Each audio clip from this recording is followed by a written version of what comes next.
Imagine passar semanas navegando pelo Oceano Atlântico. O mar está relativamente calmo, o vento sopra de forma constante, e ao longo um navio aparece no horizonte. A princípio, tudo parece normal.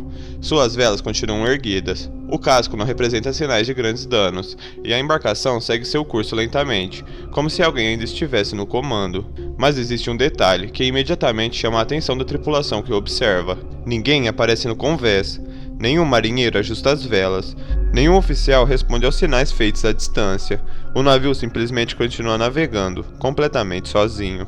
No dia 5 de dezembro de 1872, a tripulação do navio britânico Dei Gratia avistou aquela embarcação à deriva, próximo ao arquipélago dos Açores, em pleno Oceano Atlântico. Seu nome estava pintado na popa: Mare Celeste.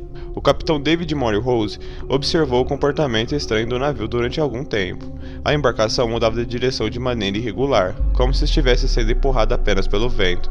Aquilo não era normal para um navio que deveria ter uma tripulação experiente a bordo. Sem conseguir estabelecer qualquer contato, David tomou uma decisão. Ordenou que alguns de seus homens embarcassem no Mare Celeste para descobrir o que havia acontecido. O que eles encontraram transformaria aquele navio em um dos maiores mistérios da história marítima. Esta é a história do navio fantasma Mare Celeste, e este é mais um Arquivo Perdido.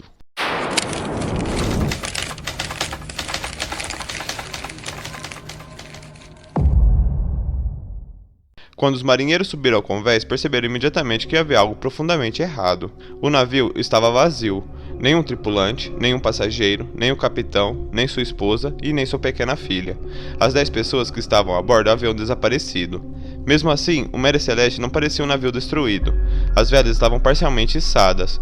Parte do cordame permanecia em boas condições, e apesar de alguns danos provocados pelo mau tempo, a embarcação ainda era perfeitamente capaz de navegar. Ao entrarem nos aposentos, os homens encontram objetos pessoais espalhados exatamente onde deveriam estar. Roupas, cachimbos, utensílios de cozinha e pertences da família Briggs permaneciam no navio. A carga, composta por mais de 1.700 barris de álcool industrial, continuavam praticamente intacta. Não havia sinais de luta, não existia manchas de sangue. Nenhuma marca indicava que um crime havia acontecido ali. O único objeto importante que realmente desaparecera era o bote salva-vidas. Além dele, alguns instrumentos de navegação também não estavam mais a bordo. Era como se toda a tripulação tivesse abandonado o navio voluntariamente. Mas por quê? Se o Mare Celeste ainda navegava, por que alguém decidira deixá-lo para trás em pleno Oceano Atlântico? Essa era apenas a primeira de muitas perguntas que permaneceriam sem resposta por mais de um século. Para entender esse mistério, precisamos voltar algumas semanas no tempo. No dia 7 de novembro de 1872, o Mare Celeste deixou o porto de Nova York, com destino à cidade de Genova, na Itália. Seu comandante era Benjamin Spooner Briggs, um capitão experiente de 37 anos, respeitado por outros navegadores e conhecido por sua disciplina no mar. Ao contrário da maioria dos capitães da época, Briggs decidiu levar sua família nessa viagem. Sua esposa, Sarah Elizabeth Briggs, embarcou ao seu lado, acompanhada da filha do casal, Sophia Matilda, que tinha apenas 2 anos de idade. O filho mais velho permaneceu nos Estados Unidos para continuar os estudos. Além da família Briggs, 7 marinheiros experientes completavam a tripulação. Todos possuíam boa reputação e nenhum deles apresentava histórico de violência, motins ou conflito durante outras viagens. A carga transportada também era valiosa. O porão estava ocupado por 1.700 barris de álcool industrial, destinado a fabricantes italianos. Era um produto altamente inflamável, mas comum nas rotas comerciais da época. Quando Mare Celeste deixou Nova York, absolutamente ninguém imaginava que aquela seria sua última viagem conhecida com uma tripulação a bordo. Naquele momento, tudo indicava que seria apenas uma travessia comum do Atlântico. Mas, em algum ponto entre Nova York e Açores, algo aconteceu. Algo que obrigou 10 pessoas experientes a abandonar um navio que ainda era perfeitamente capaz de continuar navegando, e até hoje ninguém conseguiu explicar exatamente o motivo. Depois de confirmar que não havia ninguém a bordo, a pequena equipe enviada pelo Dei Gratia começou uma inspeção completamente da embarcação. Quanto mais caminhavam pelo navio, mais difícil ficava entender o que havia acontecido. O convés apresentava alguns danos provocados pelo mau tempo, algo completamente comum em uma travessia pelo Atlântico. Algumas velas estavam rasgadas, parte das cordas precisavam de reparos, e havia uma pequena quantidade de água no porão. Nada disso, porém, colocava o navio em risco imediato de afundar. Os marinheiros também verificaram os compartimentos de carga. Dos 1.701 barris de álcool industrial, apenas 9 estavam vazios. Mais tarde descobriu-se que esses 9 barris eram feitos de madeira vermelha. um material mais poroso que os demais, e que frequentemente apresentava vazamento durante longas viagens, ou seja, não existia qualquer sinal de explosão ou incêndio dentro do navio. Outro detalhe chamou bastante atenção: a cabine do capitão permanecia organizada. As roupas da família Briggs ainda estavam no armário. Objetos pessoais, cachimbos, utensílios de cozinha e pertences da tripulação continuavam espalhados pelo navio exatamente onde deveriam estar. Se aquelas pessoas realmente decidiram abandonar a embarcação, eles fizeram isso deixando praticamente tudo para trás. Embora quase tudo permanecesse no Mar Celeste, alguns itens importantes haviam desaparecido. O primeiro deles era o bote salva-vidas. O navio possuía apenas um bote principal para evacuação, e ele não estava mais preso ao convés. Restavam apenas as marcas das cordas que o sustentavam. Também desapareceram o sextante, utilizado para calcular a posição da embarcação, o cronômetro marítimo, essencial para a navegação de precisão, e parte dos documentos de bordo. Esses eram exatamente os equipamentos que um capitão deveria levar consigo caso precisasse abandonar o navio temporariamente. Essa descoberta levou muitos investigadores a acreditar que a tripulação não fugiu em desespero. Pelo contrário, talvez eles acreditassem que voltariam ao Mar Celeste pouco tempo depois. Mas, se esse era o plano, algo deu terrivelmente errado. Outro detalhe importante estava no diário de bordo. A última anotação registrada havia sido feita em 25 de novembro de 1872. Nela, o capitão Benjamin Briggs informava que o navio navegava próximo à ilha de Santa Maria, nos Açores, e que tudo seguia normalmente. Quando o Mar Celeste foi encontrado 10 dias depois, ele estava a aproximadamente 400 km daquela posição. Durante esses 10 dias, não existe qualquer registro confiável do que aconteceu. É como se toda a história do navio simplesmente desaparecesse junto com a sua tripulação. O capitão David decidiu conduzir o Mar Celeste até Gibraltar, território britânico localizado na entrada do Mar Mediterrâneo. Como a embarcação havia sido encontrada abandonada, ela precisava passar por uma investigação oficial, antes que qualquer recompensa pelo resgate pudesse ser concedida. Assim que o navio chegou ao porto, as autoridades iniciaram uma inspeção minuciosa. O responsável pelo caso era Frederick Solly Flood, procurador-geral do Almirantado em Gibraltar. Desde o início, Solly Flood desconfiou da história apresentada pela tripulação do Dei Gratia. Para ele, era difícil acreditar que um navio em condições relativamente boas tivesse sido abandonado sem motivo. Sua primeira hipótese foi bastante grave. Talvez os marinheiros do Dei Gratia tivessem assassinado toda a tripulação do Mar Celeste para ficar com a embarcação e receber a recompensa pelo salvamento. Os dois navios haviam partido de Nova York com poucos dias de diferença. Seus capitães se conheciam pessoalmente, e isso, para alguns investigadores da época, parecia coincidência demais. Durante semanas, toda a tripulação do Dei Gratia foi interrogada. O casco do Mar Celeste foi examinado em busca de marcações de combate. Os pertences dos desaparecidos foram analisados, e especialistas procuraram qualquer sinal de violência. Mas, quanto mais a investigação avança, menos evidências apareciam. Não havia sangue, não havia marcas de tiro, não haviam corpos. Não existia absolutamente nada que sustentasse a teoria de um assassinato. Mesmo assim, o verdadeiro destino da tripulação continuava completamente desconhecido. A chegada do Mar Celeste a Gibraltar chamou a atenção de toda a comunidade marítima. Não era comum um navio atravessar centenas de quilômetros completamente abandonado e ainda permanecer em condições de navegação. A investigação conduzida pelo Tribunal do Almirantado passou semanas analisando cada detalhe da embarcação. O objetivo era simples: descobrir se a tripulação do Dei Gratia realmente havia encontrado um navio abandonado, ou se escondia alguma participação daquele desaparecimento. O procurador-geral Frederick desconfiava profundamente da versão apresentada pelos marinheiros. Para ele, era possivelmente que os homens do Dei Gratia tivessem matado toda a tripulação do Mar Celeste para receber a recompensa oferecida pelo salvamento da embarcação. Era uma acusação extremamente grave, e qualquer prova nesse sentido mudaria completamente a história do caso. Durante dias, o navio foi desmontado, praticamente peça por peça. Especialistas examinaram o casco em busca de marcas de tiro ou golpes de arma branca. Os porões foram vistoriados, procurando corpos escondidos ou sinal de violência. Até manchas encontradas em uma espada do capitão foram analisadas. Em um primeiro momento, acreditou-se que pudesse ser sangue humano, mas a conclusão foi outra: tratava-se apenas de ferrugem.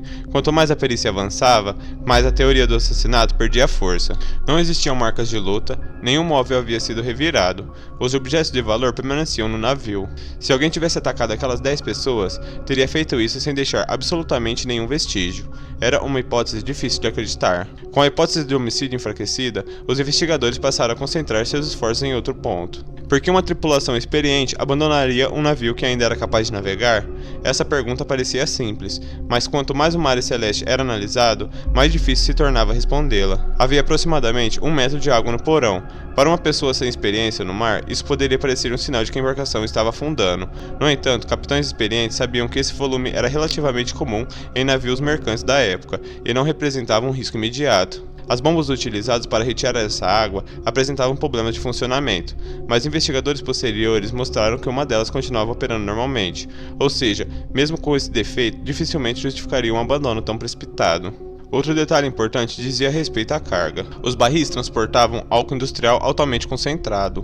Quando algum deles foram analisados, descobriu-se que 9 apresentavam vazamentos. Isso levantou uma hipótese interessante. Os vapores produzidos pelo álcool poderiam ter se acumulado no interior do porão. Se o capitão percebesse um forte cheiro de combustível sem saber exatamente sua origem, talvez acreditasse que uma explosão estivesse prestes a acontecer. Na década de 1870, ninguém conhecia completamente o comportamento desses vapores, e uma explosão no meio do oceano significaria a morte de todos. Foi então que surgiu uma teoria que, até hoje, continua sendo considerada uma das mais plausíveis. Talvez Benjamin Briggs tenha ordenado que todos embarcassem temporariamente num bote salva-vidas. A ideia seria manter uma distância segura do navio, até que o perigo passasse. O bote permaneceria preso ao Mary Celeste por uma corda. Assim que percebesse que não havia risco de explosão, voltariam a bordo. Era um plano inteligente, mas havia um problema. Se essa corda se rompesse durante uma tempestade, ou por causa de uma rajada de vento, o pequeno bote seria levado pelo oceano. Enquanto isso, o Mary Celeste continuaria navegando sozinho. E exatamente isso explicaria o porquê o navio foi encontrado vazio, mas ainda em perfeitas condições de seguir viagem. Essa teoria nunca pôde ser comprovada, mas, entre todas as explicações já propostas, é uma das poucas que consegue responder boa parte das perguntas deixadas por esse mistério. Mesmo assim, ela ainda não explica tudo. Depois que a investigação oficialmente terminou, o caso do Mary Celeste estava longe de ser encerrado. Na verdade, era apenas o começo. Como nenhuma explicação definitiva foi encontrada, escritores, jornalistas e aventureiros passaram décadas tentando preencher as lacunas deixadas pela investigação. Pouco a pouco, fatos reais começaram a se misturar com histórias inventadas. O mistério cresceu tanto que muitas pessoas passaram a acreditar em detalhes que jamais aconteceram. Uma das lendas mais famosas dizia que a tripulação havia abandonado o navio, deixando o café ainda quente sobre a mesa. Outra afirmava que o prato de comida permanecia servido no refeitório, como se todos tivessem desaparecido no meio de uma refeição. Algumas versões chegavam a dizer que instrumentos musicais ainda tocavam quando o navio foi encontrado. Nenhuma dessas histórias é verdadeira. Os relatórios oficiais produzidos em Gibraltar jamais mencionaram café quente, refeições servidas ou qualquer cena parecida. Essas narrativas surgiram anos depois, principalmente após um conto publicado pelo escritor Arthur Conan Doyle, criador de Sherlock Holmes. Embora fosse uma obra de ficção, muitas pessoas passaram a acreditar que ela descrevia fatos reais. Foi assim que o Mary Celeste deixou de ser apenas um mistério marítimo, ele se transformou em uma lenda. Ao longo de mais de 150 anos, dezenas de teorias foram propostas para explicar o desaparecimento da tripulação. Algumas sugeriam piratas, outras falavam em motim. Houve quem defendesse a hipótese de um ataque por monstro marinho, de um enorme redemoinho ou até mesmo de um encontro com extraterrestres. Mas nenhuma dessas ideias encontrou qualquer evidência histórica. Quando analisamos apenas os fatos registrados na investigação, poucas hipóteses permaneceram realmente plausíveis. A primeira delas é a teoria dos vapores de álcool. Como parte da carga apresentava vazamentos, existe a possibilidade de que Benjamin Briggs tenha sentido um forte odor, vindo do porão, e acreditado que uma explosão fosse iminente. Para proteger sua família e a tripulação, poderia ter ordenado um abandono temporário da embarcação, mantendo o bote preso ao navio por uma corda. Outra possibilidade envolve uma falha de navegação. Os instrumentos encontrados indicam que algum equipamento importante havia sido levado no bote salva-vidas, caso Briggs acreditasse estar perigosamente próximo de bancos de areia ou recifes. Talvez tenha decidido abandonar temporariamente o navio, até conseguir avaliar melhor a situação. Também existe a hipótese de que uma tempestade repentina tenha rompido a corda, que ligava o bote ao Mary Celeste. Se isso aconteceu, a tripulação teria ficado completamente à deriva enquanto o navio, ainda com parte das velas abertas, continuaria sua viagem sozinho, levado apenas pelo vento. Nenhuma dessas teorias consegue explicar todos os detalhes, mas elas se baseiam em evidências reais encontradas durante a investigação, e justamente por isso continuam sendo as explicações mais aceitas por muitos historiadores. No dia 5 de dezembro de 1872, um navio foi encontrado cruzando o Oceano Atlântico, completamente abandonado. Nenhum corpo, nenhum sinal de violência, Nenhuma mensagem de socorro, apenas um navio navegando sozinho.